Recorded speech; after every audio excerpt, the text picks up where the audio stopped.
NSKFDC. Sir, can you kindly check your video and audio? Sir, can you kindly check your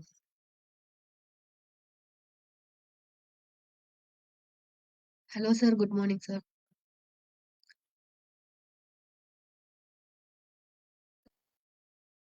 Sir, your voice is not audible.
No, sir, you're not audible.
Services क्या क्या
Hello, Sunita ma'am. Can you please open your mic for a second so that we can check the audio and video? Hello, Yes, ma'am, you are audible. am I audible? Yeah, can you Yes, see me ma'am. also? Yes. Yes, ma'am. Yeah, Thank you, thank ma'am. you. Thank you.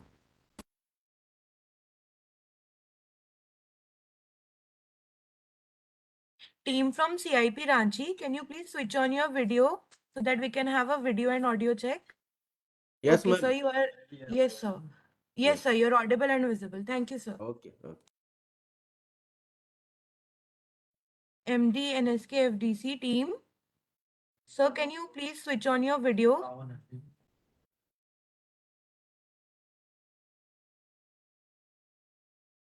Team from NSK FDC.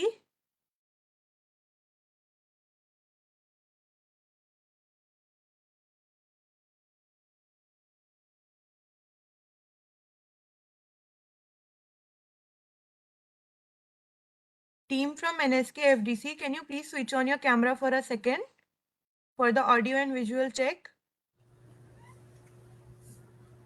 Good morning, ma'am. Can you hear me? Yes, sir, you are audible and visible. Thank you.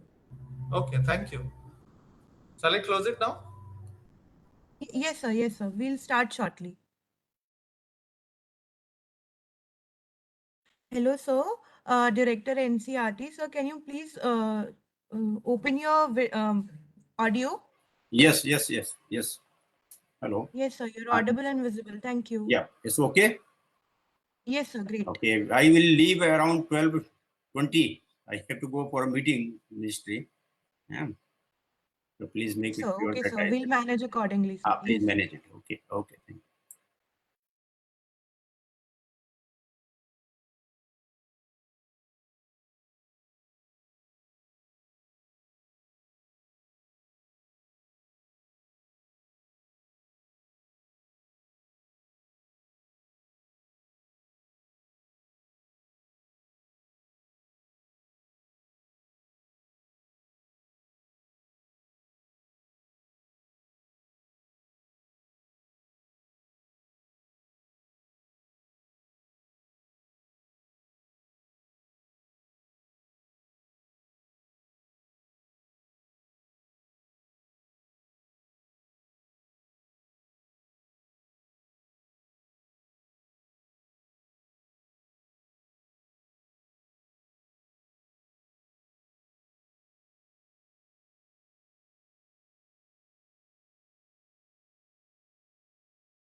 Chadda sir, now if you may unmute yourself. Yeah, good morning. Good morning, sir. You're audible now, sir. Yeah, thank you. Thank you. Thank you, sir.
A very good morning to everyone.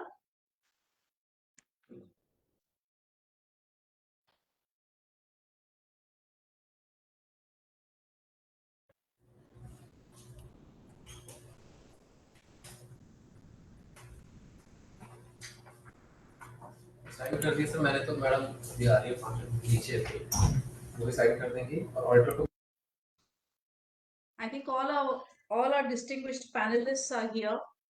So very good morning to all of you, to all the panelists, to all the stakeholders, to all the youngsters, and to all the viewers viewing this program. I am Radhika Chakravarthy.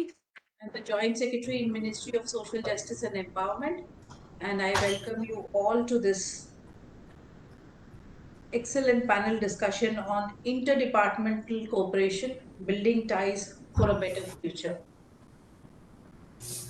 As you all know, dear viewers, convergence is the key in the present day.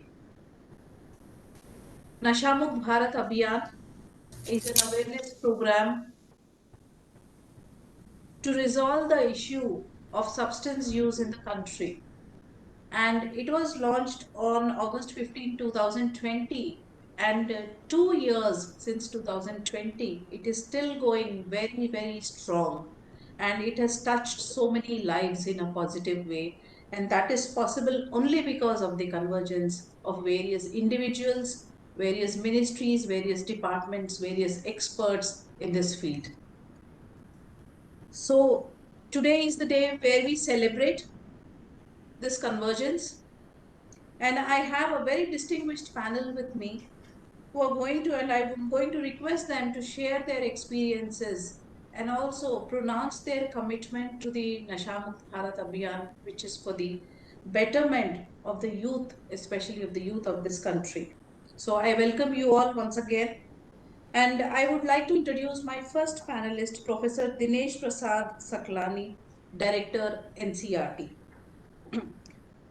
Professor Saklani is currently the director of NCRT and he has vast administrative experience ranging across many universities and departments. He has been nominated also as an expert of the core group of experts by NCRT to finalize a social science education working paper to prepare a curriculum according to the new education policy of sciences in September 2020. So, Professor Saklani, my first question is to you, and our viewers actually would like to know. As a pioneer in providing qualitative school education, NCRT has been developing several innovative educational techniques and practices. So, there is a recent, with the convergence with MoE and with NCRT, Ministry of Social Justice and Empowerment has come out with modules called Navchetna, which are basically for the teachers, for the students, and for the parents. So, how do you think this Navchetna modules would impact the lives, especially in the school settings? Can we say, or is there a hope for it being a game changer in generating awareness among school children in India? Professor Saklani. Yeah, thank you and good morning. So this is a very important program, and as we know that the National Education Policy 2020 also recommends that careful attention must be paid to the safety and rights of children and adolescents enrolled in the schools, particularly girl children and the various difficult issues faced by adolescents, such as substance or drug abuse and forms of discrimination and harassment, including violence. So Chetna is going to prove a very important program, and it is really a game changer, I can say. And NCRT has the mandate of taking all these initiatives into curriculum and up to school level, because through education, because all these adolescents are our target. So NCRT works for the school education, and these issues are generally being noticed among the adolescents mainly.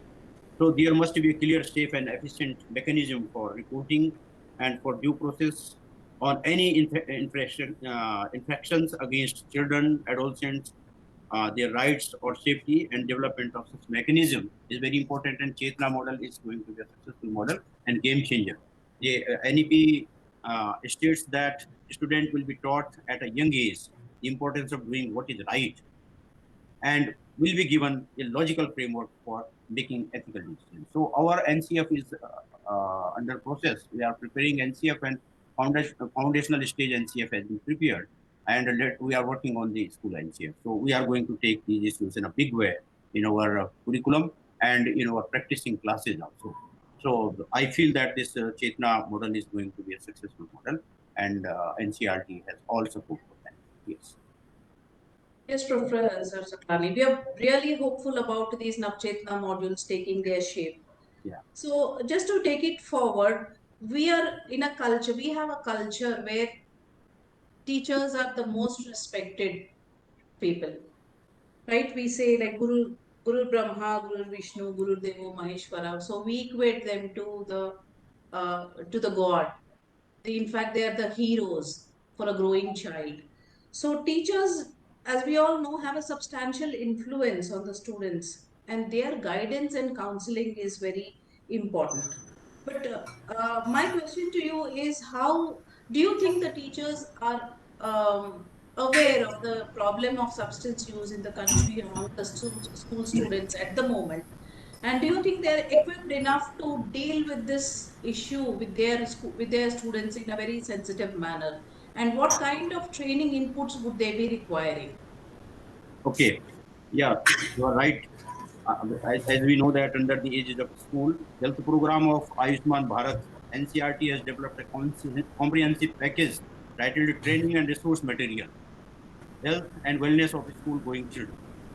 A specific model has been included on prevention and management of substance misuse. So, online training of nodal officers, teachers from the states and union territories has been organized to sensitize them towards the ill effects of the drug abuse. And on different occasions and interventions, we found that teachers are well aware of these problems, and we are enabling them, developing their competencies through the training, online training and offline training as well, as because NCRT has the mandate of training the school teachers, and NISTA, our NISTA programs are there, and we have the component of this in our NISTA training programs for the teachers. So contents related to this drug abuse are included in different textbooks brought out by NCRT, such as psychology, science, and biology. We find them, and through teachers we are disseminating this knowledge to the students, and teachers are well aware of this. And 25 themes in consonance with the recommendations of the National Education Policy, we have found out the 25 position papers, and one position paper is targeting health and well-being, yoga, and sports. Under that component and curriculum framework, we are going to address this issue in a massive way and taking it forward for the school education system. So our teachers are, more trainings and programs are required. And as and when required, NCRT is always doing that. And we are revising our curriculum. We are noticing all the and research. We are also doing research on the drug abuse and such type of psychological problems. So we are dealing with that, and since 2019, NCRT is organizing national role play competition for students of class 9 of government and government aided schools. And today, of course, the valedictory session I just addressed, and I for 3-day program role play competition from all over India, around 480 students and participated teachers are there. So I witnessed that I could view a few of the programs. Those are based on such type of things, and they are through role plays. They are giving a big message. Teachers are training the students, and through the students and such role plays, it is substantially being propagated that what the drug abuse is, how we can stop it, and what the role teacher has to play. So we have just concluded that role play program for 3 days, and every year we can do this program since 2019, and it is of course Navchetna model will get all support from this program, and I am well aware that we are going to address this issue in a right manner through NCRT training programs and literature and dissemination and research. Thank you, Professor Saklani. My last question to you. Yeah.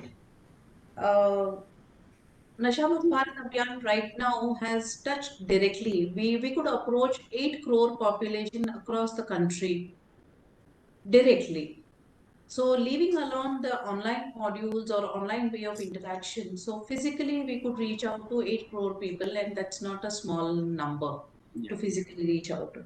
But this 8 crore population, and we could do that because a significant segment of the teachers, or the faculty, academicians, educational institutions have taken it upon themselves to further this Nasha Mukt Bharat Abhiyan, which is essentially an awareness program and also a capacity building program which focuses on counseling, rehabilitation, etc. The challenge here for the school children especially is to how to develop those life skills among them, and how to make them or enable them to choose, take a better choice or make a better choice, even if it has to say no or yes to any particular thing. They should have enough information with them, and no better than like teachers who can give that information to the children and equip them or enable them adequately. So, what do you think could be the commitment from NCRT or Ministry of Education for Nasha Mukt Bharat Abhiyan in the coming days? Yeah, Madam, as I have mentioned it again, one of the mandate of NCRT is developing the competency of our teachers, and out of those competencies, we address the relevant issues, and this is the most relevant, issue as of now. It is going to become a part of our education system itself. So when we talk of teachers, of course, teachers are being trained not only online mode because of pandemic. There was 2 years we trained the teachers through NISTA and online. But now our NCRT faculty through SCRTs, we develop the you know master trainers in different states. Our faculty do visit and they organize programs. They train the workshops are held.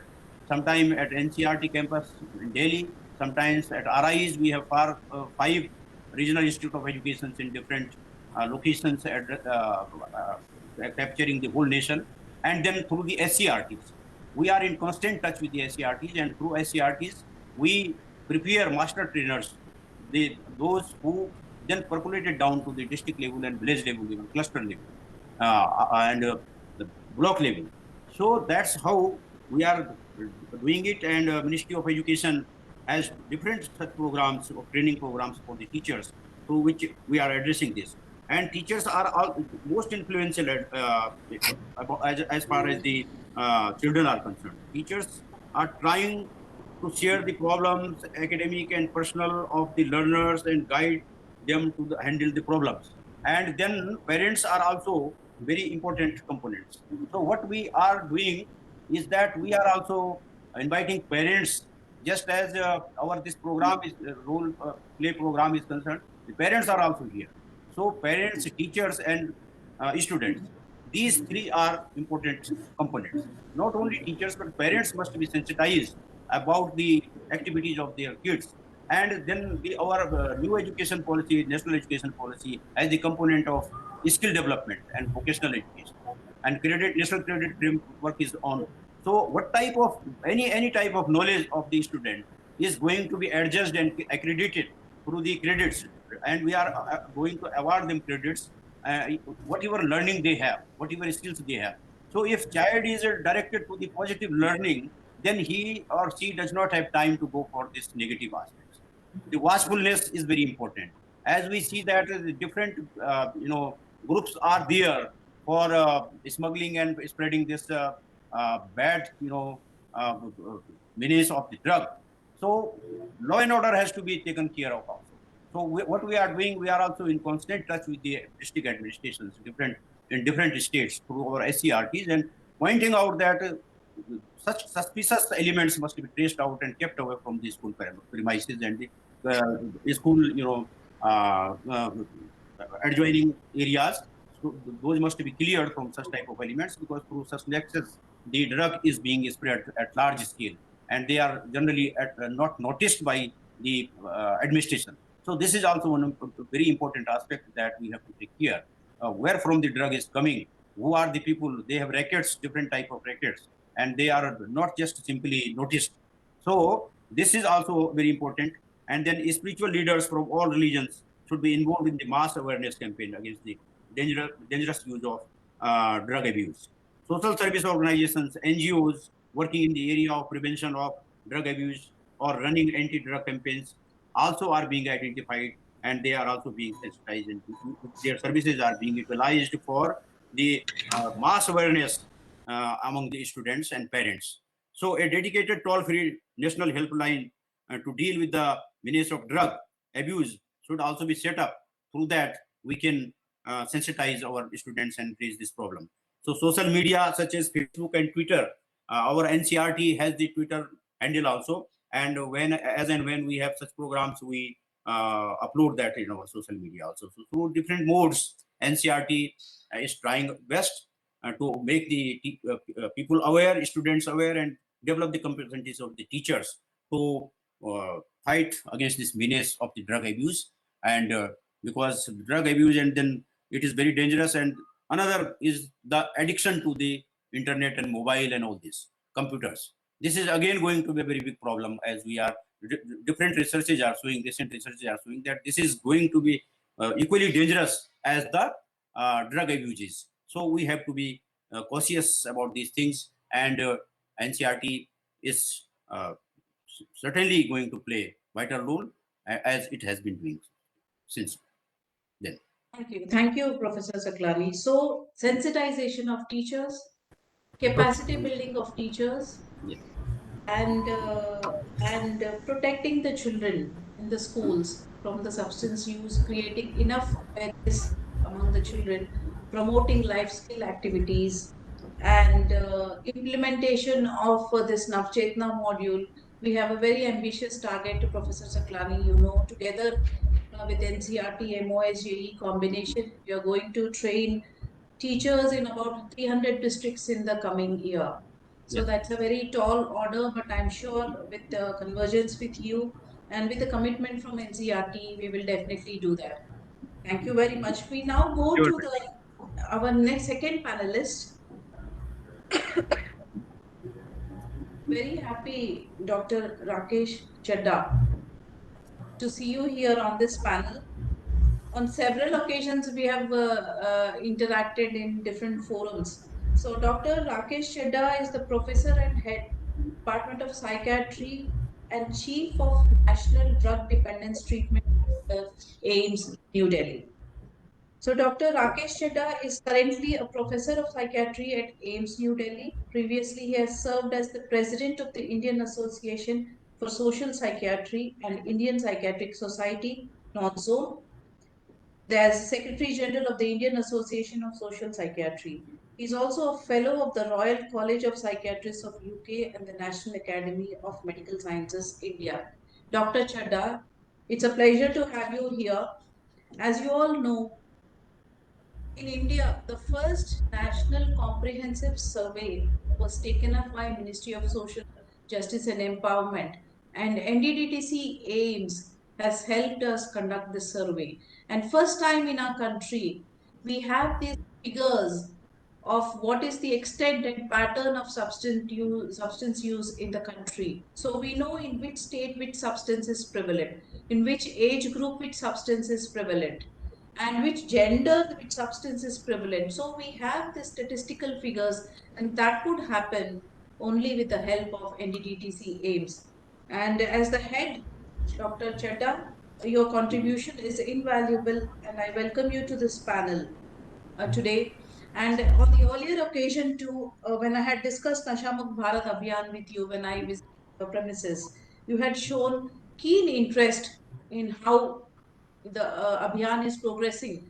And you also extended your wholehearted support and expressed your willingness to work with the young people who are actually working with us on this Abhiyan. Thank you for being here today. My first question, Dr. Chadda, to you is, NDDC aims has been working comprehensively for drug de-addiction for the past, I think, 20 years or so, with countless innovations. So the addiction treatment facility, the concept of addiction treatment facilities in various places, in various settings, like government hospital settings, or maybe community settings, or maybe in other hospitals, like say border management related hospitals, etc. So we are thinking on those lines, and several addiction treatment facilities have already been implemented across the country. So how do you think, what do you think would be the contribution of this addiction treatment facilities? Is this going to be a positive change in the de-addiction segment?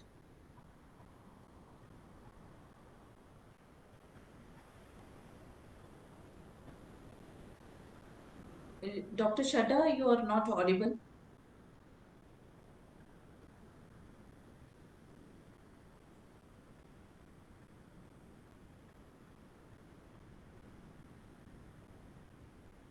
Audible now? Yes, you're audible, but I think one of your systems you may have to close, otherwise there could be a echo. Yes. Is it okay now? Yes, it is okay, Dr. Chetta. Yeah, Please. thank you. So addiction treatment facility is one of the very important development in the field of drug treatment services in our country. In fact, when the drug use problem started in our country in 1980s, the initial approach by the treatment centers as well as by the government was setting up de-addiction centers, which were more working on the model of rehabilitation. That person would stay in the hospital for a long time, maybe which could go up to 3 months, 4 months. So these were a huge, the government had to spend, the service had to spend a lot on that. And the person, when he or she goes back, chances of relapse were quite high. In the last 5-6 years, actually, this model, though we had been using this model at NDDC for quite some time. It's, I would say, it has been going on for nearly 30 years, 34 years, because the de-addiction center of AIMS started in 1988. In 2003, it was upgraded as the National Drug Dependence Treatment Center. So what we have found in our 3 community outreach clinics, that many patients would be given medications on the daily dispensing basis. They would collect their medicine in the morning, and then they go for the work, and that's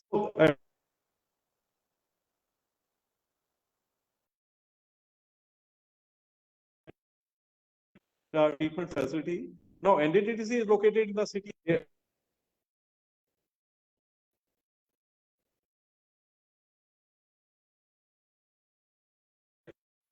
Addiction treatment facilities, which are spread over all over the country. So this facility is being made available to a large sections of population. Like till date, we have been able to open, I think it's around 27 addiction treatment facilities across the country, and which can be expanded over the period. Before that, it was more of a rehabilitation model. So this is how addiction treatment facilities are very useful.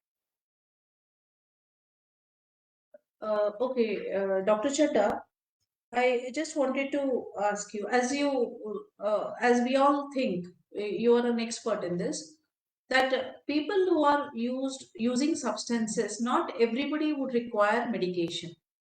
And some of the problems could be solved at the counseling stage itself, which is, which is the initial steps of our treatment. So, do you think that, that we have enough counseling services or enough counseling facilities in our country at the moment? And what do you think is the need to set up a certain counseling network which can be useful for the youth, especially of this country? And how do you think that NDDTC aims can help us setting up this counseling facility or counseling network across the country? When I was talking about addiction treatment facilities, I focus mainly on the opioid substitution. Addiction treatment facility is not only providing treatment for opioid substitution, it is also providing treatment for all kinds of substance use problems. this would be, and every patient won't require medication.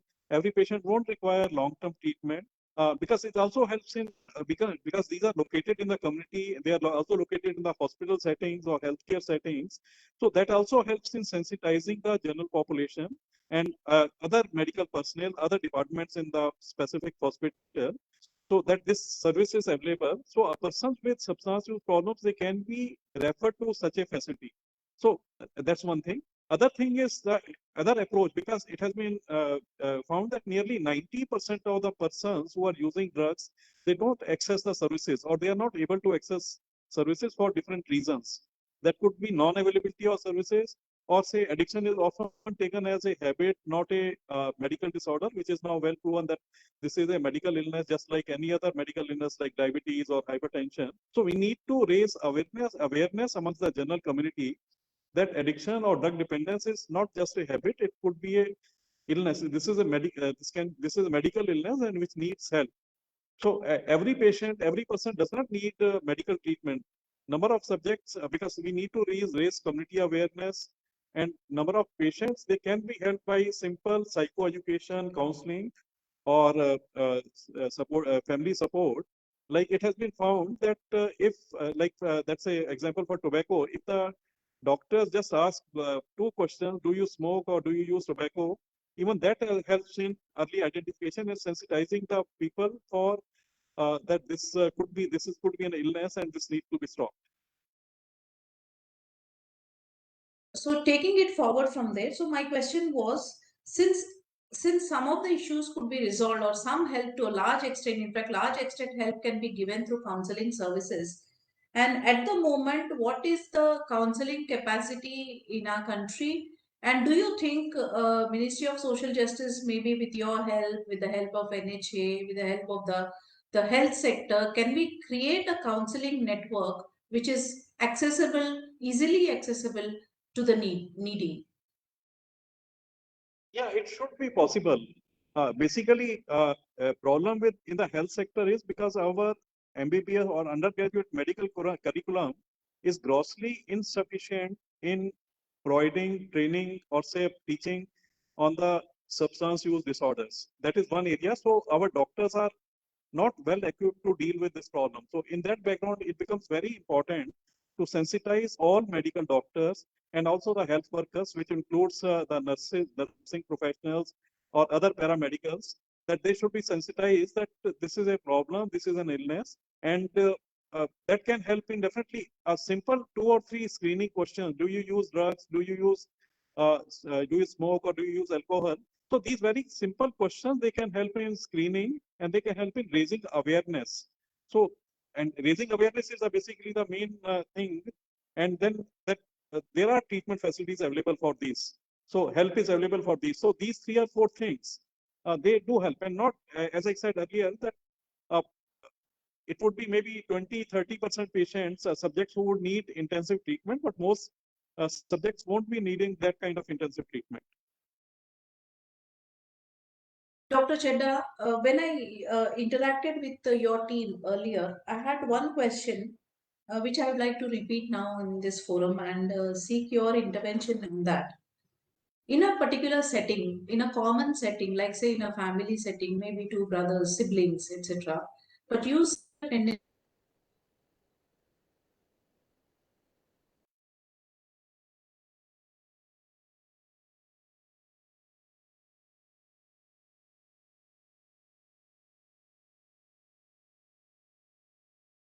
So, madam, I could not uh, understand the question. There's probably some network issue.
think, ma'am, network is not working.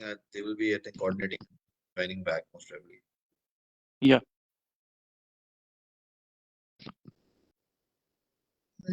Just for a minute, sir. We are working on it. Okay. Fine. Thank you.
Am I audible? Yeah.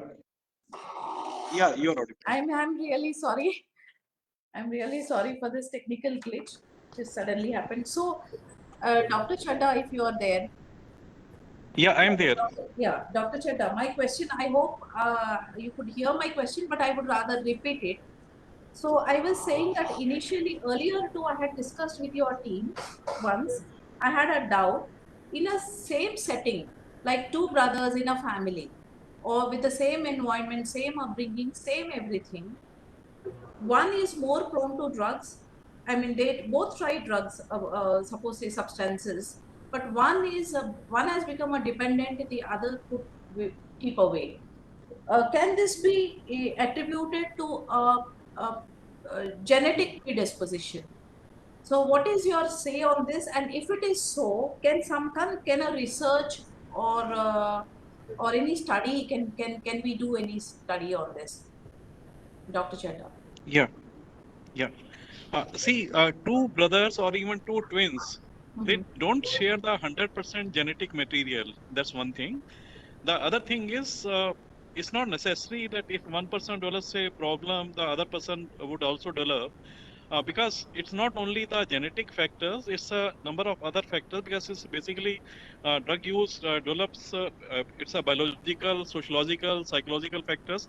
So number of factors which are together lead to the development of the illness or development of the substance use. So that's why there could be differences between the two brothers. Yeah, I understand that, Dr. Chadha. What I'm saying is, suppose say it is like, it's like it is like a diabetes or like Yeah. any other problem, a health related problem. Yeah. So as you know, like some people in the same family develop diabetes and the others may not, right? Yeah. So the substance use, when it is a mental condition or it is, it is declared by as a mental health problem, If it is so do you think, the environmental factors, the genetic factors, as you know, both brothers do not share the same genetic structure, as we know that. So could there be, something identifiable, or could it be a study? Can a study be done? Do you think it would be useful? Yeah, it's difficult to differentiate Mhm. because it's difficult to differentiate even in our core mental illnesses like schizophrenia, in which the maximum genetic research has taken place in the last 80, 90 years. What is protecting a person from illness is difficult to say. What is protecting? It's a simple body constitution or personality constitution and other factors, because both of them have shared the same parents, same environment, growing under the same circumstances. But there are innate differences may differ across the person. So, definitely do research on this area. And in fact, research is often done on the what is protecting a person, like in a family or in such situation, is protecting a person from this thing, from developing an illness. So definitely, it's an interesting area to investigate. Yes, maybe we can do something on that in collaboration, Dr. Chadda. So, can you tell us Yeah, something about this we models of call it care? resilience actually. Because some persons, because often this concept has now come resilience in mental health as well as in the physical illnesses. Like if person has resilience, and resilience is constituted by a number of factors. This could be genetic, this could be personality, it could be social support. So, and there could be variation in the resilience to develop resilience to stress or resilience to such stressors. So person has is able to resist such pressures towards towards an illness. So, Dr. Chadda, what are these models of care which Yeah, NDDTC has developed? Can you tell us something yeah, about those? yeah. Uh, See, NDDTC is disciplinary center, or it's a tertiary care center. Means we have a team of psychiatrists, clinical psychologists, social workers, nurses who are, and then we have a state-of-art laboratory facilities to screen for the psychoactive substances or the drugs. So that's a model which we are using at our main campus or the main center. Then we have developed community outreach programs. We have 3 community outreach programs. Our center is, as you know, is located in Ghaziabad, but are located in the city of Delhi. There are in Sundar Nagri, which is a highly crime-infested area. Then is in Trilokpuri, and third is in Kotla Mubarakpur. That's near our center. And now these centers, these clinics, some of the patients who have taken treatment at NDDTC and reside in these areas, they are requested, they are asked to continue follow-up there. But a lot of patients who are at these centers, they are directly coming to these places and they live in the neighborhood. So that's the same model can be used in when we are talking about the addiction treatment facility. So the same model could be used in addiction treatment facility that is across the country. So that's the second model, community model, and the tertiary care center model. And the other is that we have been providing training to doctors as well as psychiatrists as well as healthcare workers. And these programs have been going on since the time the center was established, the addiction center was established. And in the last 2 years, we have another innovation which we have developed the online modules for training, because during the COVID period, it was not possible to continue those programs. So that is another online training modules were also developed. So basically, there are 2 models. One is the tertiary care model, and the second is the community outreach model. Thank you, Dr. Chadda. I think these models will, which are very helpful. And Dr. Chadda, on a personal note, we would also request, because you are very, very interested in, when I talk to you about Nasha Mukt Bharat Abhiyan, we will look forward for your participation in several other ways in this Abhiyan. Thank you so much, Dr. Chadda, for being with us today. We move on to our third panelist. Thank you, madam. Thank you. Thank you. Dr. Pankaj Kumar Arora, Director, National Health Authority. Now, Dr. Pankaj Kumar Arora is currently the director in the National Health Authority and heads the divisions of convergence, administration, hospital empanelment, hospital operations, and beneficiary engagement. He has been involved in policy making and implementation of the world's largest health protection scheme, Ayushman Bharat PMJ. So, Dr. Arora, again, it's again pleasant, very pleasant to meet you on this forum. And now, as an apex body, NHA is an apex body, right? And it is responsible for implementing PMJ, which is the world's largest health protection scheme. Am I correct? Absolutely right. Yeah. So it's the world's largest health protection scheme, and that's in our country. So proud of it. So my question to you is, how do you recognize substance use as a health issue in India, and whether it has been addressed in the entire package or entire gamut of PMJAY? Yes, ma'am. Ma'am, I'll just like to start with that. Definitely, ma'am. My kids are small, and I am always worried about them not getting into something like that. And I think every panelist would be worried till they pass the age of 15, 16, because that is a very age where you don't know what to do and what not to do. And the environment and the peer pressure and the unawareness and the awareness of the things available through the internet. Uh, this makes you really uh, wanting to know, wow, what happens if we get it and what happens when we take it. And the availability is really, as Dr. Saab has said, and Dr. Rakesh has said, it is availability is there, and there's a nexus which is coming up in schools and in areas where kids just go out and take a candy or something. This is something which is really on a rise. United Nation did a study nearly 10 years back, and they have on the survey they have reported that most Indians have their first interaction below the age of 15, and then and usually they are more prone to drug addictions like cannabis and alcohol, which are easily available, and the peer pressure is there. They really want to test it. What is there? This curiosity is there, and the mean age in India, just for the knowledge, is nearly 35, which is there. And we have a range from 10 years to 75 years of people, as per the survey done by AIMS in 2019. The survey was known as the magnitude of substance abuse.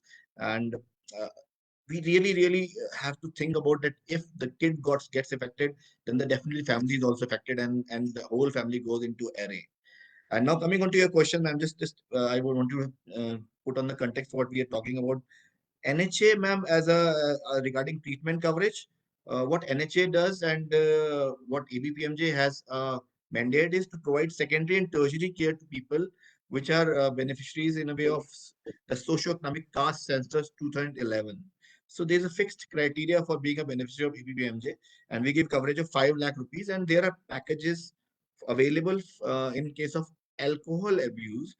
Even for cirrhosis, the treatment is available, and even the when the patient is having some problems after taking alcohol, they get admitted and they can get a daycare or an admission treatment, but it's only for IPD, ma'am. But the OPD, ma'am, is kind of not available because it is not the mandate. And here, the role of Ayushman Bharat Health and Wellness Center is there, because the part of primary care is lying with. I think we should be, as a ministry, MoSJE should be approaching them, because those people are catering to a specific area and maybe responsible only for 3,000 or 4,000 people. And that point of level of thing through the Anganwadi workers and ANMs and the awareness which can go through them should be used. That network is now going to be 1,50,000 soon, as per the mandate of National Health Policy 2017, and we can use it. So, Dr. Arora, taking it forward, substance use is a mental health issue, and in the package of PMJY, so mental health issue, is it one of the components? And if so, do we have any database in the NHA's the wider database? Do we know how many people have taken treatment for substance use? So we are actually we are not catering to the mental health issue as such at present, because this is total separate wing which is there, I think, in ministry, and it usually caters to the OPD, ma'am, actually. So usually the admissions are not required, and or if they are required, they are in the mental asylums usually, or the de-addiction centers which is theirs. So ma'am, I think the OPD thing which is to be provided to them can be done through one thing, ma'am. I've been involved with one other program also, and have seen your enthusiasm in that too, ma'am, and we're going to do it soon, and then 15 December तक हम उसे कर देंगे launch, ma'am. But I'll just wanted to tell you, ma'am, we need to create a similar thing here, ma'am. The portal for people who are wanting to get a de-addiction done, and portal for people to know and register, and a helpline, a call center 24/7 available for those people who want to get out, get their child out of it, because ma'am, it's really not available. If you'll ask me, where do you need to go? I can only know Lady Harding College, where there's a de-addiction center, but the awareness is really poor, and there's no outbound thing going to those parents. So if we develop a portal in which the parent can register and ask, and they can get a call back, and we arrange a OPD counseling through the NHA. What we can help is, ma'am, that we can give our IT platform, and after this portal is having a number of beneficiaries or things, we can give the hospital and panel on us available to you, and we can ask the secretary thing to be empaneled, but that will be only thing for you, ma'am. Only case of IPD we'll be able to do. But yes, if you can pay them directly through OPD for the OPD and counseling things, it will be an amazing thing to do, because it's really worth something. If get my child gets sick in this way, so it will be I don't know where to go actually. That's all. Very true, Dr. Arora. I'm sure we will definitely work on this. But I'd like to mention to all the viewers and the panelists too that we have a toll-free helpline called by name 14446. Now, the uniqueness of this helpline is that the calls are attended by trained counselors. So, at the first step itself, when a person is seeking help through a call, in some kind of they want to have, a lot of callers are like they do not want to reveal their identity. So, anonymous calls or help seeking calls and stress calls, and we're in dire need, like, sometimes we get calls like, that I'm very helpless, I would like to harm myself, those kind of calls when they're received on this 14446, these are attended by our counselors, the trained counselors. So request you all to popularize this number 14446. As Dr. Arora, you have pointed out, there's a lot of stigma. Generally, there's lack of awareness that is there, ignorance is there, and then once the problem is known, there is a refusal, there is a denial of acknowledging that there is a problem. And because there is a societal taboo, there is a kind of stigma associated, so that help seeking behavior somehow gets curtailed. So not everybody would want to reveal their identities even while seeking help, but definitely they have realized the need for help. That is where this 14446 is very helpful. I think Professor Saklani also mentioned the need for a national, a toll helpline, which is there already, 14446. Ma'am, just wanted to add one thing, if you allow me. Please. Ma'am, in schools, when we were discussing, I had a point in my mind actually, because you said that there's a stigma and there's a denial and they don't want to talk about it. And there's an issue in schools. You can't, if you will ask them to write that there's a no smoking, this is a no smoking school, no addiction, this kind of thing, or there should be if they want, you want them to have a monitor for this kind of stuff, they will take care of the thing that nobody is having addiction and nobody is involved in this. They take it as a stigma that why should we are a good school and we have brilliant kids and whatnot. But that thing of denial of keeping the monitors to check it, making it available, the posters available in school that, yeah, this alcohol harms in this way. I think there should be a poster, and it's a compulsory thing every school should have, telling them if somebody is selling drugs, taking it and selling it will be punishable. It should be in the front of the school. Every entry should be having that thing, man. And they should be having the diseases which they cause, the problem they cause should be very, very highlighted and should be in front of every school. The school will say, no, no, why we are a very good school and no, but it should be a compulsory thing as well, the act of law, man. If it happens, you can see CCTV का काम चोर पकड़ना नहीं होता, but CCTV helps in deterrent as a deterrent. It will reduce the things to 90%, ma'am, by 90% of its volume, ma'am. Yes, that's a very valid point, and we need to do this. We need to do it in a certain way, I guess.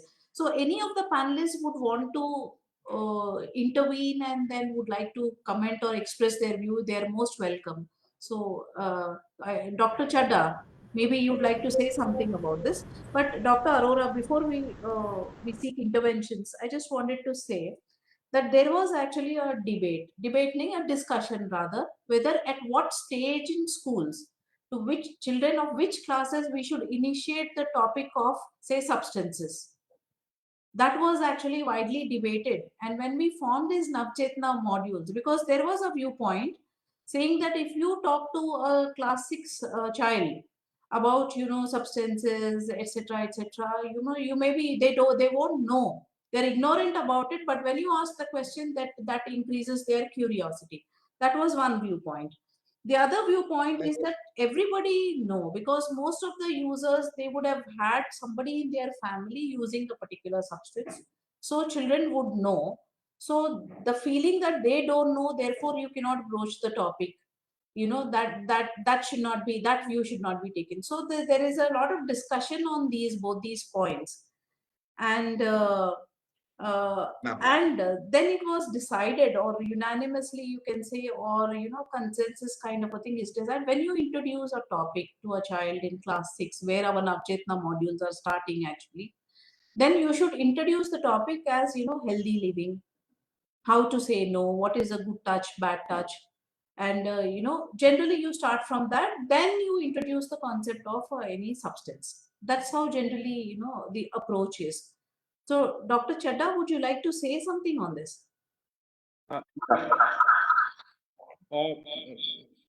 Here I would like to add actually, because sensitization does help. And the other thing is, like, we have a very important example of how smoking has come down in our country in the last 20-25 years by having no smoking zones, by increasing awareness about smoking. And similarly, like some of the measures, like so that is one is awareness, because if you put no smoking zone, that also raises up.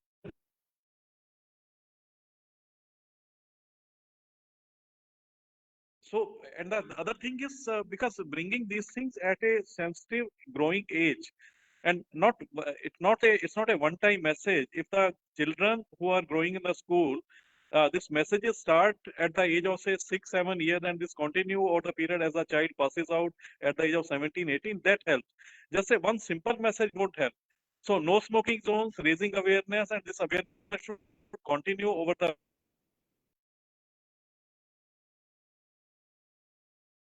I think we are lost. Ma'am, I'll just like to pitch in here if you allow me. Yes, please. Ma'am, so I had the idea of why the 10 year is the age when usually I've told you that as per the survey, the 10 year is the age where the people start getting it as per the survey by AIMS 2019. Ma'am, sixth class or fifth class is the right place to introduce it. You can introduce it by the way of comics, which are available, and a comic class can be introduced in which you tell if somebody had alcohol, then there can be a comic event which tells that he finally died and then or he finally got admitted and he got this and that, and we should be taking out the thing, that awareness that it causes this, because they are curious what does it give them or what pleasure does it give them. But we have to teach them, as you have rightly said, what bad thing happened because of it, like what is good touch, bad touch, you tell. So what is a bad touch, you should tell.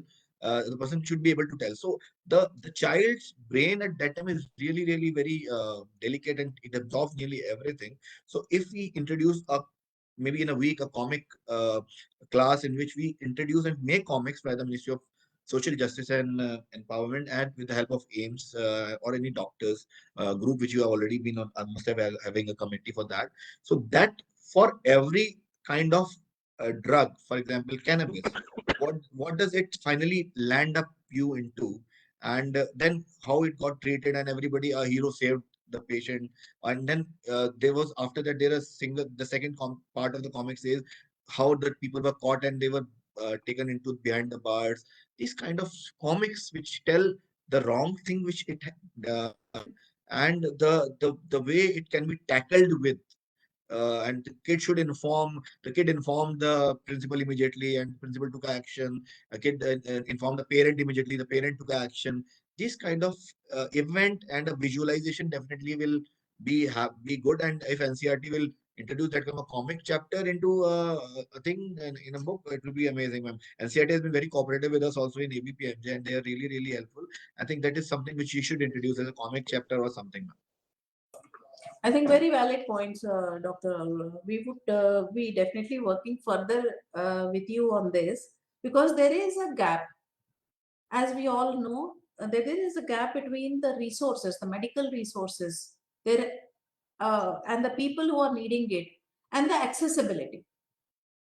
Not all the service. Of course, PMJY is reaching out to a lot of people, but this is in this segment, in the substance use segment. There is a need for setting up of a counseling network, how to make the services available. I think that becomes the point here, and we look forward to working with the National Health Authority. Of course, we work very closely, and further too, we have so much more to do on this front for Nasha Mukt Bharat Abhiyan. So we now go ahead to the next panelist we have here, Dr. Vasudev Das. Dr. Vasudev Das, Central Institute of Psychiatry, Ranchi. Dr. Vasudev Das is the director and has nearly 25 years of experience in the field of mental health. Professor Das, a very warm welcome to this panel. And I think we are going to hear you for the first time on this panel about Nasha Mukt Bharat Abhiyan, and I really look forward to listening to you. Professor Das is an alumnus of CIP, having obtained a Doctor of Medicine degree in 2002. Since completing his post-graduation at CIP, Professor Das has served the institute in various capacities, most notably as the Professor of Psychiatry since 2012 and Administrative Officer in Charge since 2013. His areas of interest include mood disorders, obsessive compulsive disorder, child and adolescent psychiatry, headache and seizure disorders, to name a few. This is only to name a few. And he has over more than 60 international publications to his credit. So Dr. Das, we welcome you. So my first question, Dr. Das, you have been very patiently waiting and listening very keenly. I saw you. And so as a pioneer in the field, the Central Institute of Psychiatry has been working comprehensively for the mental health care throughout the years with countless innovations, right? But this is the first time we actually have you on the panel. So would like to know about, when substance use is a mental health disorder, what do you think, should be the approach to resolve this problem? First of all, thank you, ma'am, for giving me the opportunity to be associated with this very important panel discussion for this very wonderful initiative, Nasha Mukt Bharat Abhiyan. Though we have been associated with this through Narcotics Control Bureau, but from the ministry point of view, first time we are getting associated, and I offer my sincere thanks again for the same. So, yes, when we talk about the etiology of substance dependence or substance use disorders, and particularly when you see about its prevalence in mental disorders, across mental disorders. So if you see that the exact etiology of the high prevalence of substance use disorders in patients with mental illness is not very clear, but there are various theories which have been proposed for this particular comorbidity. Generally four types of models we talk about. One is common factor models, then secondary substance use disorders model, then secondary psychiatric disorder model, and bidirectional model. So among the common factors models, that evidence suggests that there is common vulnerability for development of both disorders, both mental illness as well as the substance use disorders. There is shared biological vulnerabilities, particularly in terms of, we were talking before that about genes expressing various neurotransmitters like dopamine receptors. They are associated with various personality disorders like antisocial personality disorders, which is a very commonly comorbid condition in substance dependence, and other disorders like schizophrenia and mood disorders. They accounts for some increased comorbidity. This is one of the proposed explanation. Then among secondary substance use disorders model, there is support for super sensitivity model, which points to the biological vulnerability of the psychiatric disorders, resulting in sensitivity to small amounts of alcohol and drugs. They got sensitized to it, to the small amounts of the drugs, leading to the substance use disorders.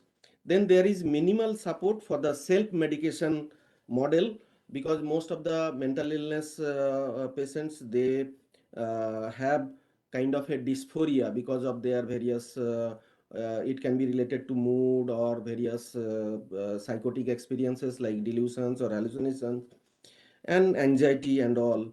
So that may increase the risk of substance use in them, that can alleviate their dysphoria or anxiety per se to certain extent. And secondary psychiatric disorders model, they remain to be convincingly demonstrated. And when we talk about the bidirectional model have not been systematically examined. Bidirectional means substance use disorders can lead to mental disorders, and mental disorders can lead to substance use disorders. Further clarification of etiological factors, including the identification of subtypes of the, then those comorbid condition we call as dual diagnosis, may have implications for developing more effective prevention efforts and treatment. So it's very interesting, Dr. Das, to know more details. We only know a certain thing, but you can actually give these details. So if this is the problem, and we are trying to resolve, all of us, are converging here to resolve this issue and find solution, which has to be, there is no one solution to the problem. There have to be a combination of solutions. So how do you think your institution can actually help us, help the Ministry of Social Justice and Empowerment as a part of Nasha Mukt Bharat Abhiyan, in providing the services in the proper fashion? Counseling Because and we know, just to substantiate, because we know that there is a gap, there is a huge gap yes, between the resources which are available and the people who need it, and there is no accessibility. Just to repeat myself, so how do you think, RIP Ranchi, CIP Ranchi would converge with us in some, setting up of, certain things, or what are your views on it? yes, ma'am. Counseling and treatment, they can be made easily available only by establishing dedicated department or centers at the district or if possible at the block levels.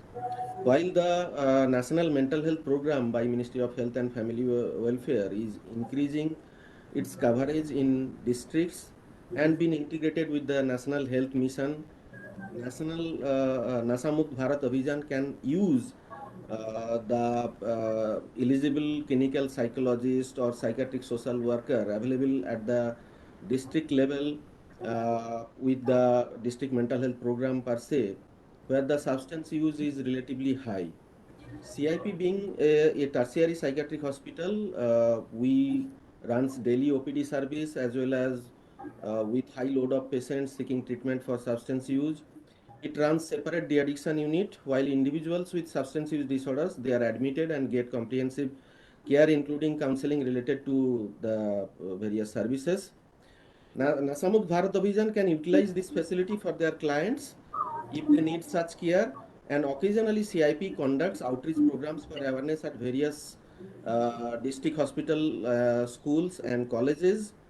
So Nasha Mukt Bharat Abhijan can utilize technical and domain knowledge level assistance for its various program, maybe particularly for the state of Jharkhand per se. So, Dr. Das, the Institute of Psychiatry, Ranchi, does it is it involved in some kind of research and evaluation studies, etc.? Yes, we are conducting lots of research in this area in the field of substance use disorders because we run various courses in like MD psychiatry, then PhD and MPhil in clinical psychology, MPhil in psychiatric social work. So in MD or PhD, they have to do a thesis as part of their course, and for MPhil courses, they have to do a dissertation for their course. So actually, lots of our students, postgraduate students, they do research on substance use disorders.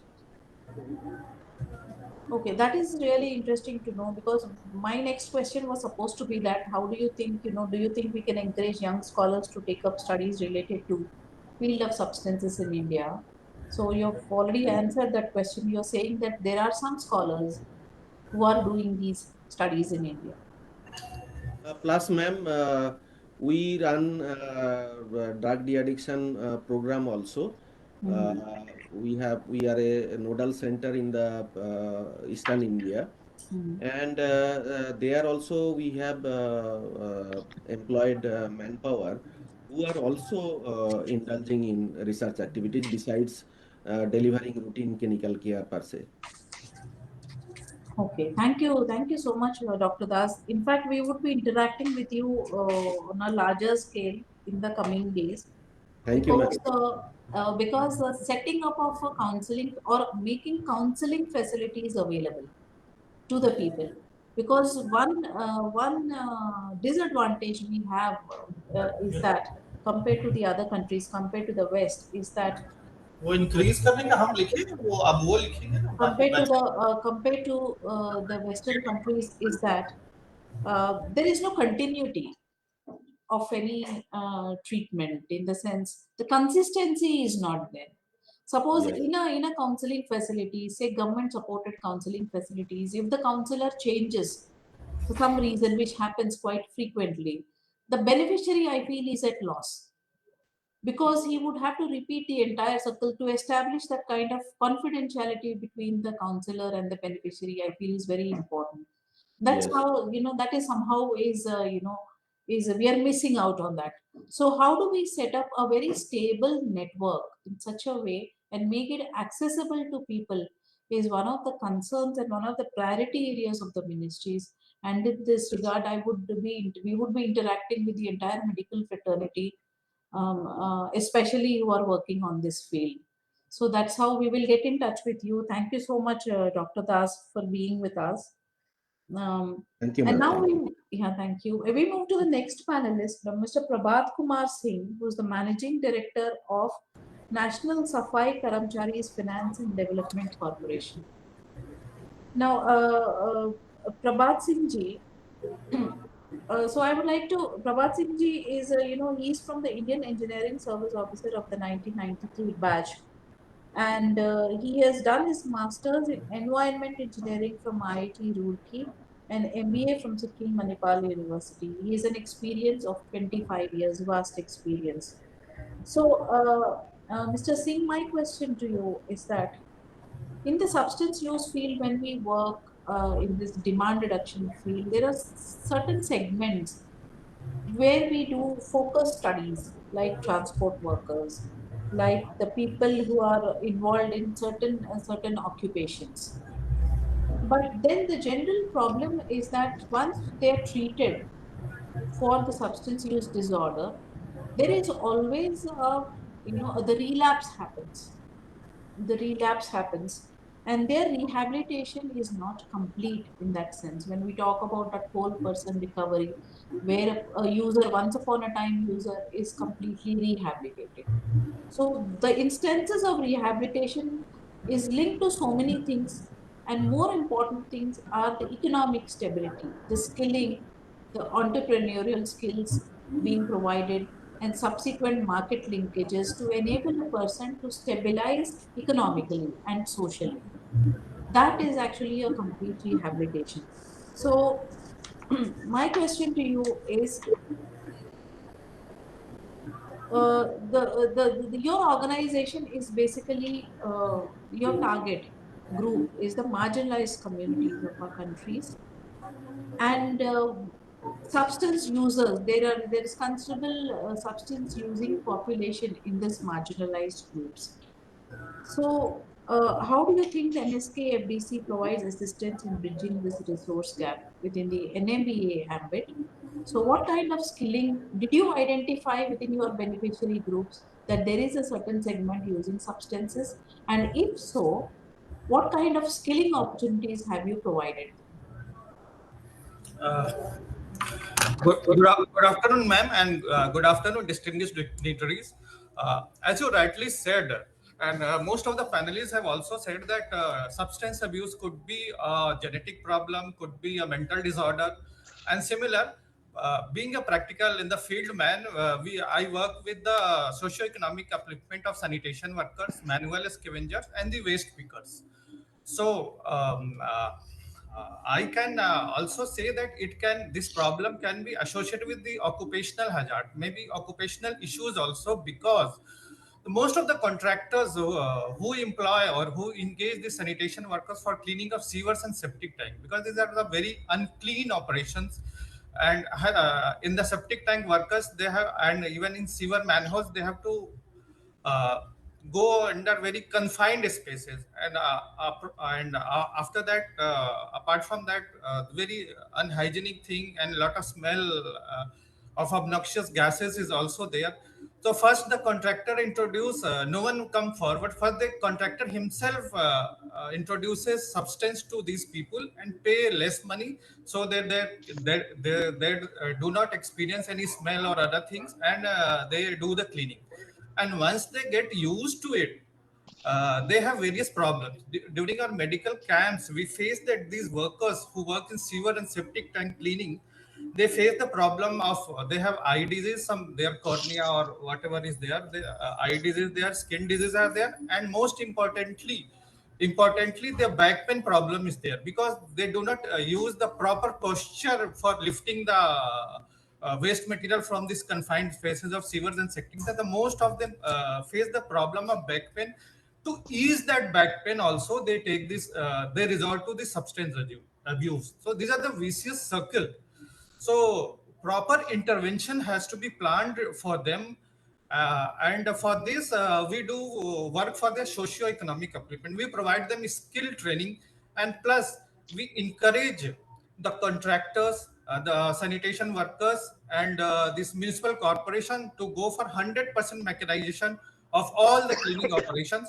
For that, we provide very low rate financial assistance at the rate of 3 to 4% to the contractors working in the municipal corporation itself, urban local bodies.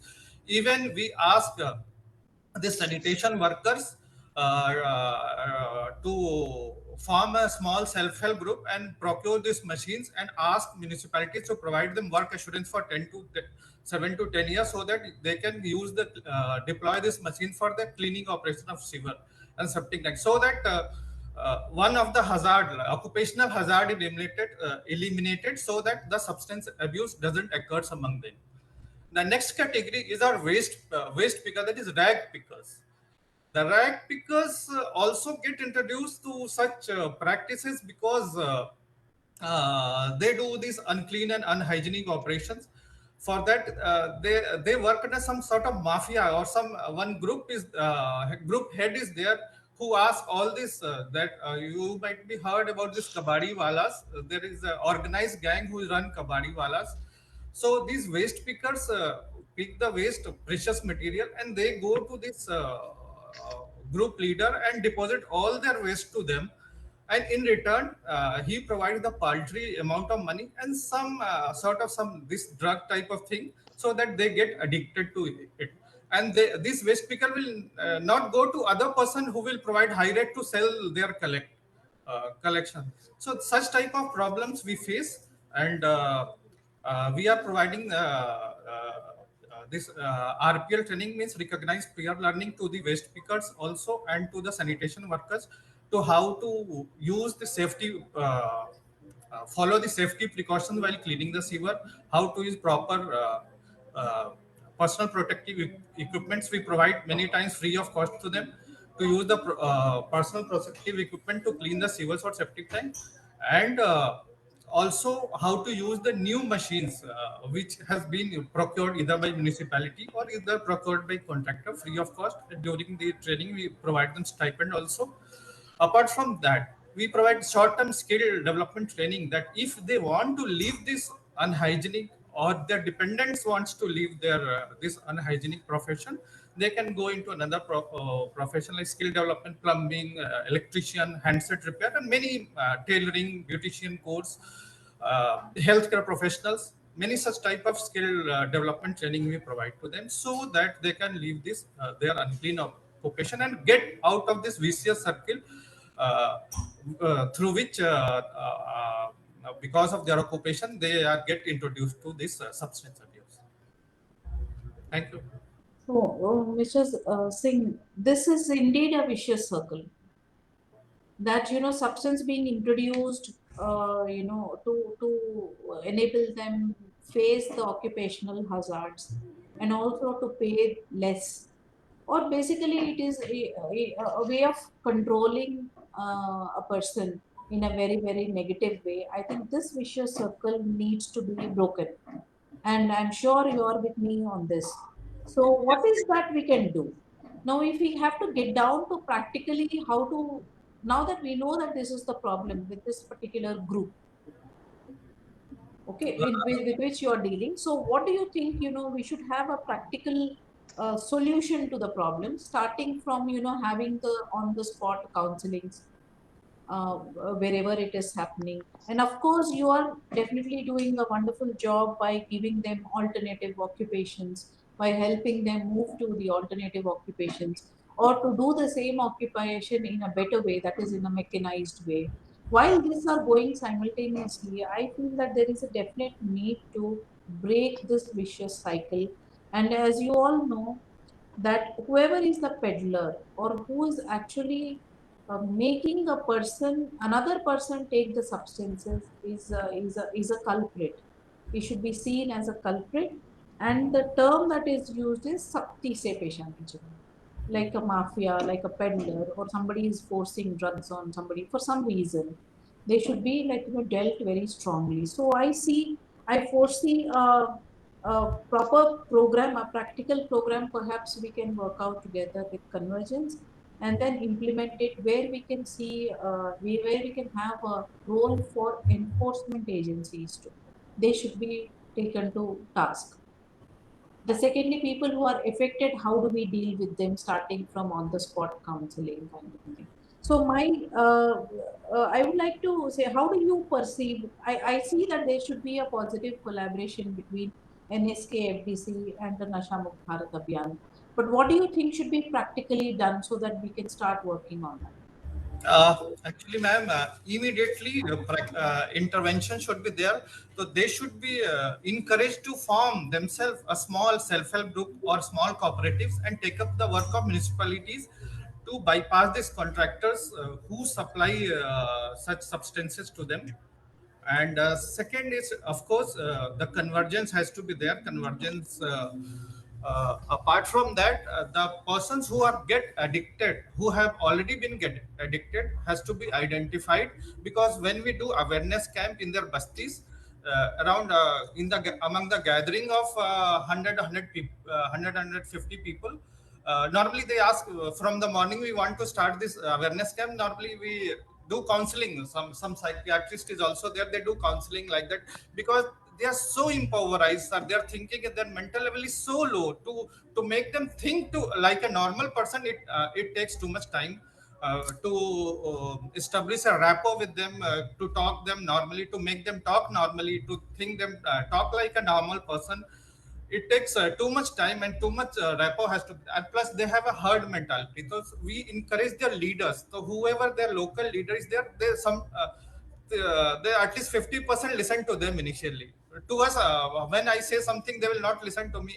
Anything they will not listen. So we contact those leaders, and so men volunteers has to be involved like that, and so that they can be counseled.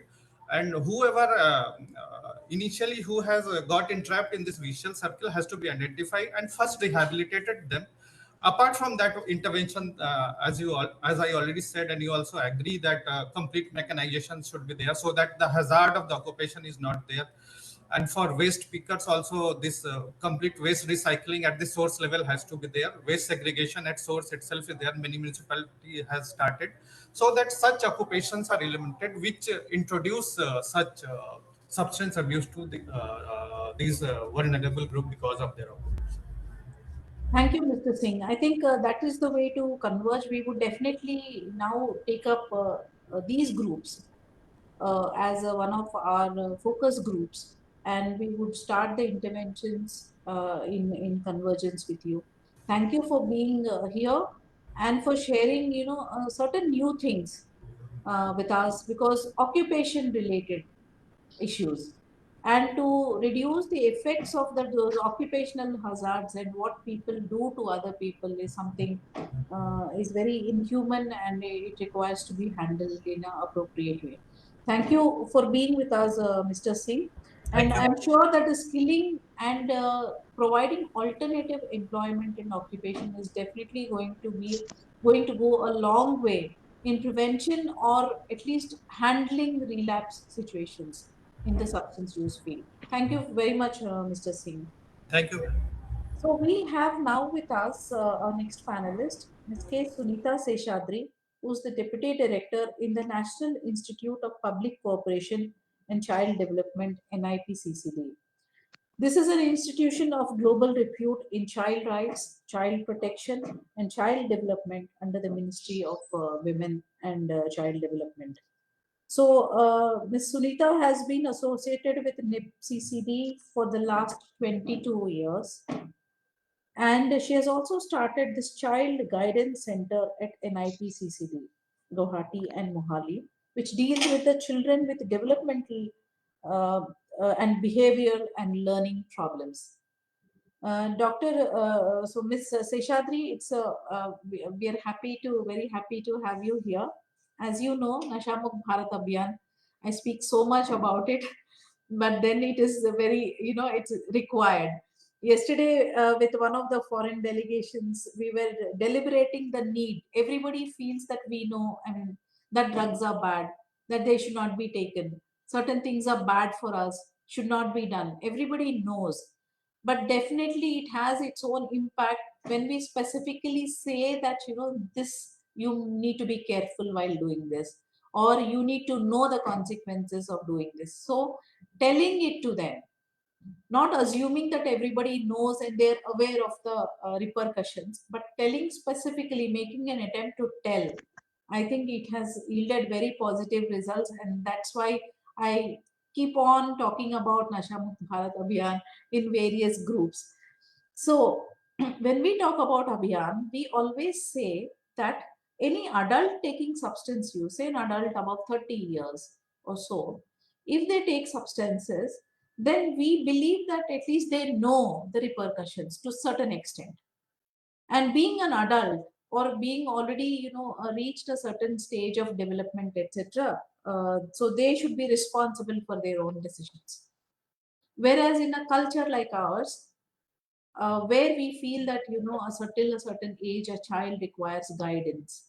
So say if we are taking below 30 years of age as our youth and our children, and they definitely need to be told that these are the things which are negative for growth, whether it's mental growth or physical growth, etc. So children and youth have been an integral component of Nasha Mukt Bharat Abhiyan. They have been leading it, youth have been leading this program, but they are also our special focus. So, and you work with them. So we would like to ask you a few questions, like gender-based violence at home. At home, there are certain factors which are actually impacting the child to take to substances. Could be a gender-based violence at home, could be some kind of stress or trauma associated with the childhood, could be some dysfunctional families or other issues which a child faces in a particular setting. Suppose in a slum kind of a setting, or even with parents where both of them are.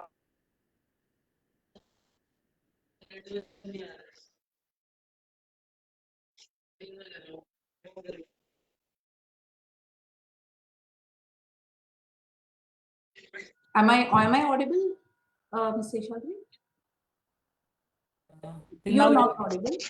you are audible now. Yeah, thank you. So that's the question. So how do you think, what are the initiatives undertaken by your institution, particularly with respect to substance use? Have you done something about it? Or what are the initiatives you have taken, especially with respect to children and women? Right. So thank you, ma'am, for making me a part of this team panel. In fact, a lot of mental health issues which are associated with substance abuse have been discussed, and how it can be remediated, or how collaborations can be made for these remediations. My perspective of looking at it is, yes, rehabilitation is definitely very important, but at the same time, probably we need to even look at the prevention part of it. My institute, which basically looks into some of the flagship programs of Government of India, basically on, like you mentioned, on training and research. I personally feel that probably at three missions which is run by Ministry of Women and Child Development, especially Mission Saksham, which is Anganwadi Services Scheme, Mission Vatsalya, which is Child Protection Scheme, and Mission Shakti, Women Issues, which deals with women issues. These are the three areas where a convergence can be made with Nasha Mukt Bharat Abhiyan, and we can work in collaboration so that some outcome, especially when it comes to prevention, we can work together. In regard to, like I mentioned, Mission Shakti, which is Mission Saksham, which I said is for Anganwadi Services Scheme, where you have a large number of Anganwadi services, Anganwadi workers who are not only working with children but also addressing the women in that villages. So I think there are some programs which are already being in place, where there is a lot of community awareness which is happening. Like, in collaboration with health, they have a VHSND day, Village Health Sanitation and Nutrition Day. Every month, in fact, there is a kind of gathering in the community where health issues and health referrals and health services are being provided. I think that is where probably we can take a catch and think of having, or sensitizing these grassroots level workers by developing certain child-friendly modules, which will help in sensitizing the community. Similarly, now we are talking about Poshan Ma. In every year, in the month of whole September, we are celebrating this Poshan Ma. Probably the substance abuse can be one of the I should say, one of the highlighted issues which can be brought forward. I completely agree with Dr. Pankaj sir, who was mentioning that we need to talk to people, make them aware, and make them understand that these are the consequences which are going to happen. Similarly, we have Swachhata Abhiyan. Again, these all are the ones which are in place. We need to now look into that, how we can converge with this. We have CCD day, early care education.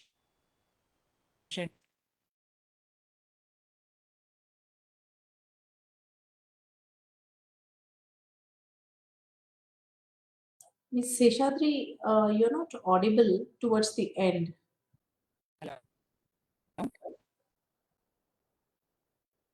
Yes, I think you're having some connection issues probably. Can you hear me, Ms. Seshadri?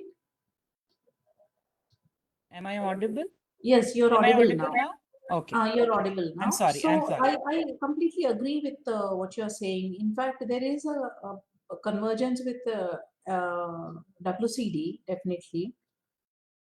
And I would like to mention about specifically about the female substance users who are at the margins of intersectionalities. In fact, they're facing, you can say, double discrimination. If you think women are discriminated to a certain extent in the country, and substance users among the women, it's double discrimination.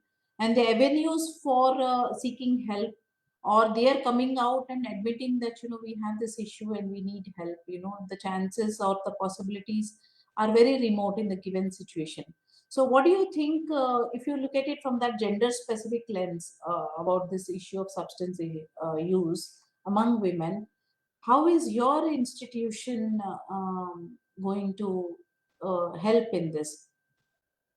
Like say Nasha Mukht Bharat Abhiyan, you want Yes. to focus on women. Do you think your institution could be of help? And if so, how? See, generally we have these, again, one of the largest program called one-stop centers, which are established at each districts for women who are coming and reporting of gender-based violence. So I think this is one platform where these functionaries or these officials who are being appointed in these one-stop centers can be trained on, how to address this woman, not only on gender-based violence, but also I think about the substances. So this platform can be used, I think, to address the female drug users who are being there, and it is very difficult for them to come out and talk about it.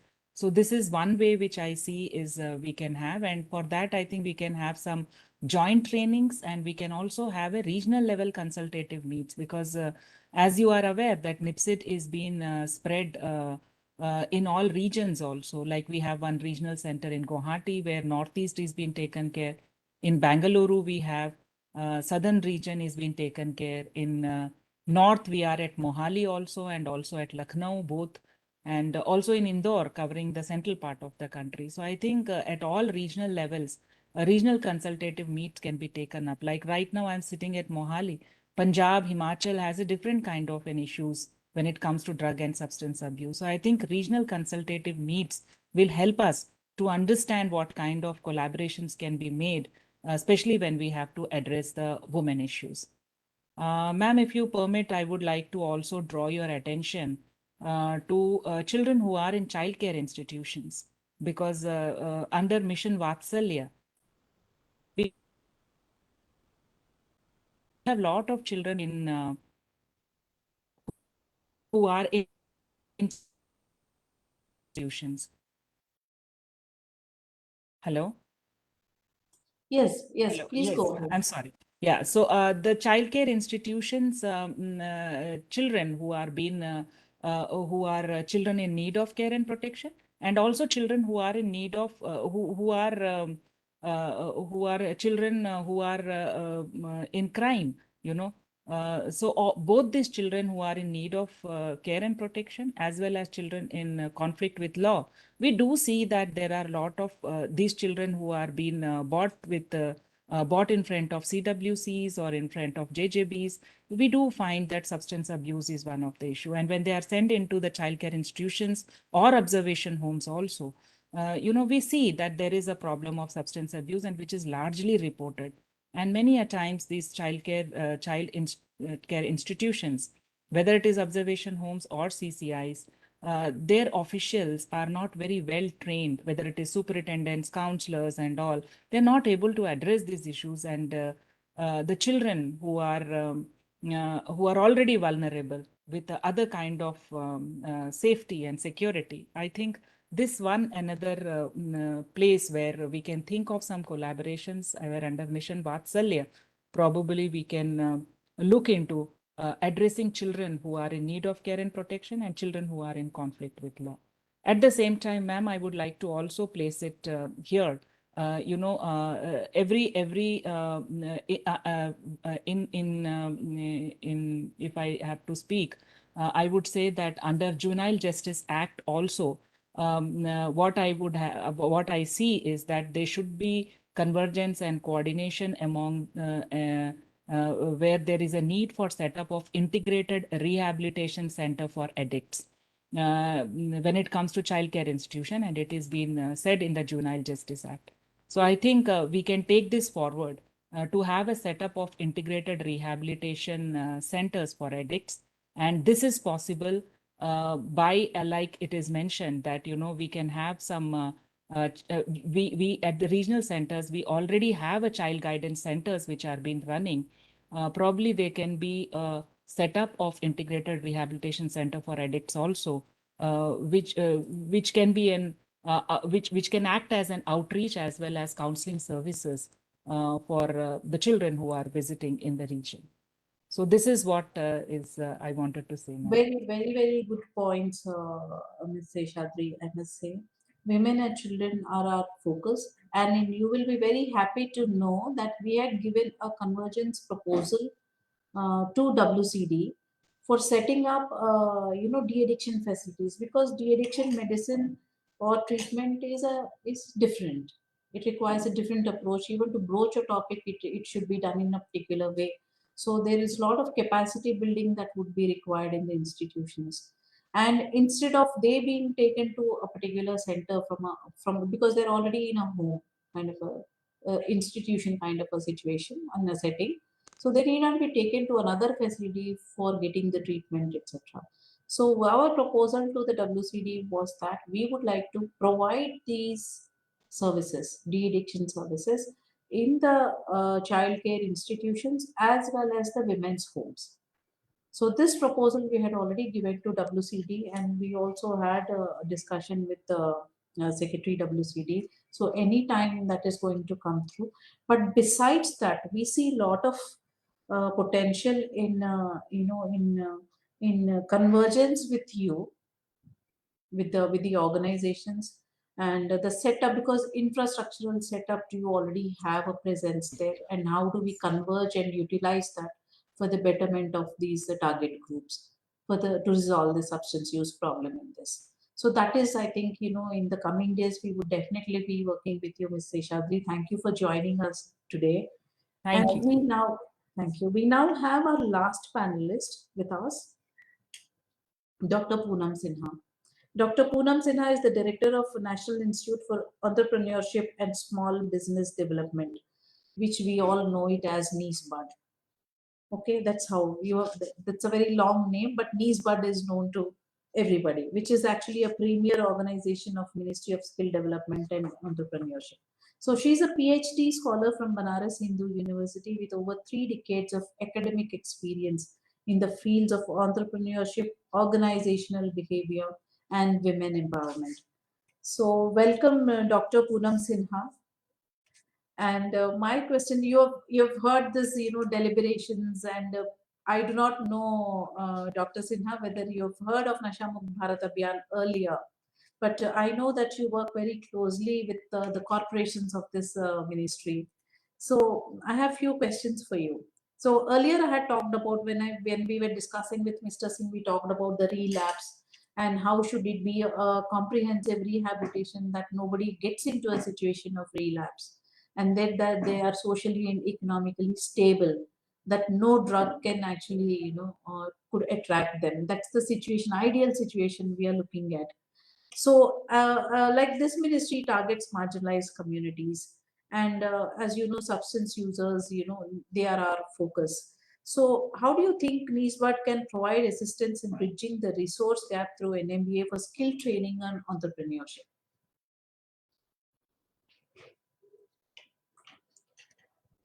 You're not audible, Dr. Sinha. Can you switch on your mic, please? Namaskar, ma'am, and a very good afternoon to all the panelists. Thank you, ma'am, for giving me the opportunity to interact with the August gathering.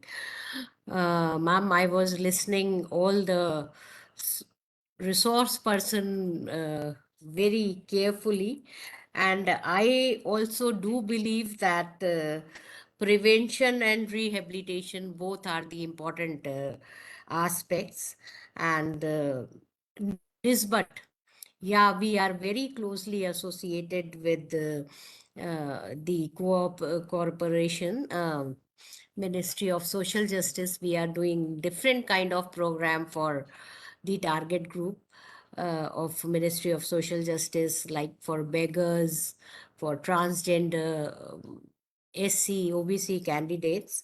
We have done entrepreneurship and skill development program.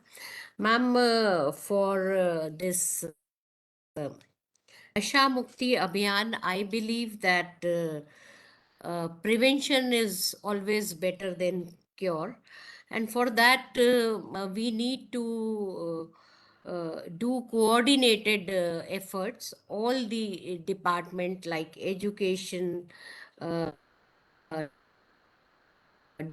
administration, and skill development organization, we can create mass awareness um for prevention. As Madam from NIFSID was talking about stakeholder consultation, yeah, national and regional or state level consultation is also very important. NISBT can play an important role in that. That too, not only consultation, but with concrete action plan.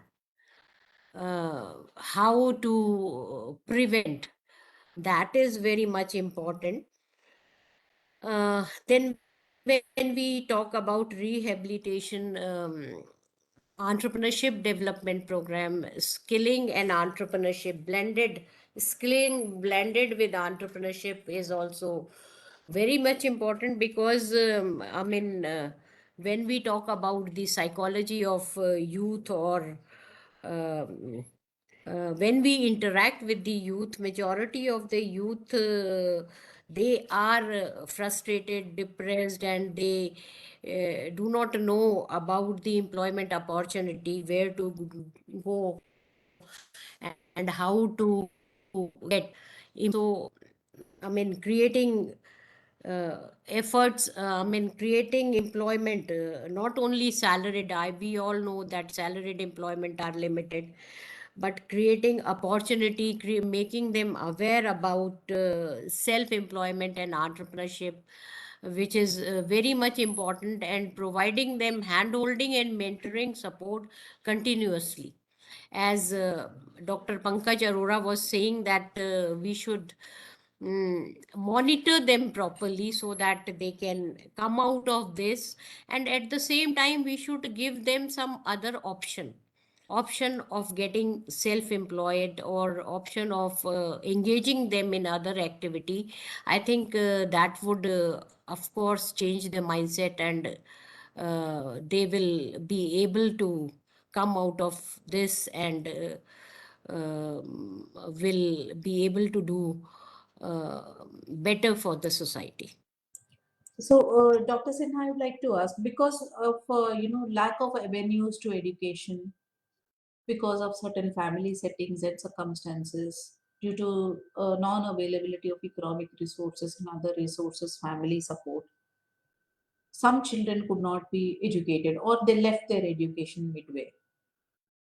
I'm talking about the substance user segment, children among using substances. So education is discontinued.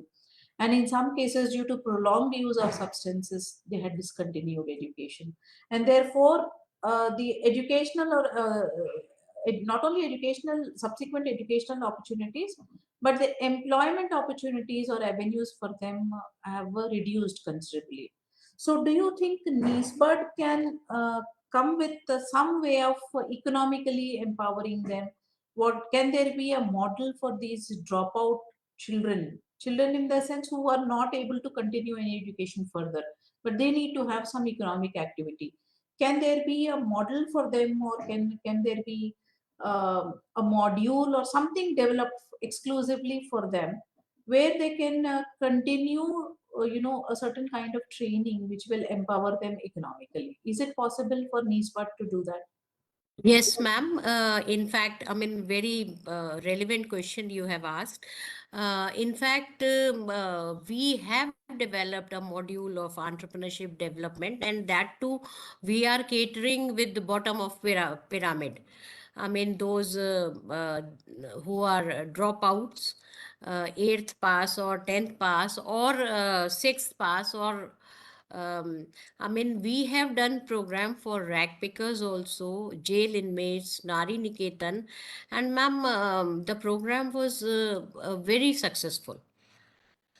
I mean, with the Association of Women and Child Development, we have done these program exclusively for women. Ma'am, with your ministry, we have done one program for transgender. Ma'am, though this is regarding Nasha Mukti, but I will tell you one example. These transgender participant, they stayed in our hostel and we organized the program for them, and they were not very much I mean, they know much more, but in terms of examination pass, they were dropouts or not very much educated.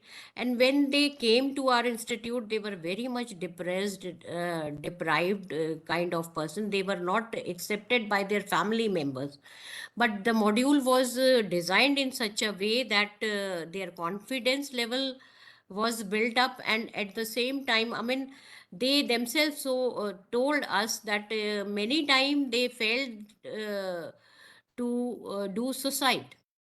So I mean, we have developed and designed module for such type of target group who are struggling with their self-esteem or with their personality confidence level, so that can be applicable for the target group, or we can pilot test design that is possible for such kind of target group also. No, thank you, Dr. Sinha, because transgender persons population is another segment of our substance use population, especially when we talk about injecting drug users. So, Yes. and for them and for all the rest, when I talked about the school dropouts, that it is possible to have something for them. I think it is very heartening. And then I'm sure that, in the days to come, we would be collaborating and, coming out with some module which is beneficial to them. So, Sure. we come to an end of this panel discussion. Thank you all the panelists. I personally enjoyed. I do panels. I had a lot of discussions, but this one particular discussion, I feel in the real sense it would be very fruitful for Nasha Mukt Bharat Abhiyan and the problems, because I've seen, like, all you experts from various fields, and I'm just visualizing a situation. I'm like, completely immersed in the Abhiyan related activities. So now I can, in front of my eyes, I can, like, visualize a situation where all of you, with the help of all of you, we are working on different segments, and how impactful it is going to be, and how people are going to be helped. I think it's a very happy vision for me, and I'm sure this vision will also turn into reality, because I could make out from the way you all participated that you are ready to contribute to Nasha Mukt Bharat Abhiyan. As you all know, if I have to state the statistics of our country, I would not like to say that this is a problem in that sense, but this is definitely, we can make a very good combined effort at it, and then I'm sure it can be tackled. We have a population of 7 crore users in the country, with about 1.2 crore users who are children, who are below 18 years. These are the figures we have. But then these figures appear large. But I think, with the like-minded people and people who are very committed, like all of you coming together, with so many 8 crore population backing personally this Nasha Mukt Bharat Abhiyan, and I'm sure it will move from strength to strength. And we look forward, I personally look forward, and my team here who's with me, who's working very diligently. I have a group of youngsters who work on this, and we have several stakeholders, NGOs who are viewing this. The youth of the country are viewing this program, and they are with this. And several colleges, you can name the universities, the top universities are running Abhiyan programs in their own colleges. So together with this combined effort, I'm sure that we'll be able to find a definite solution, and we'll be able to do very, very positive things for our country and for the society. Thank you all so much for joining, all the panelists, and thank you all viewers for viewing this program and supporting Nasha Bharat Abhiyan. Thank you all. Thank you. Thank you, ma'am. Thank you, ma'am. And it was always a pleasure to work with you, ma'am. Thank you. Thank you. Thank you.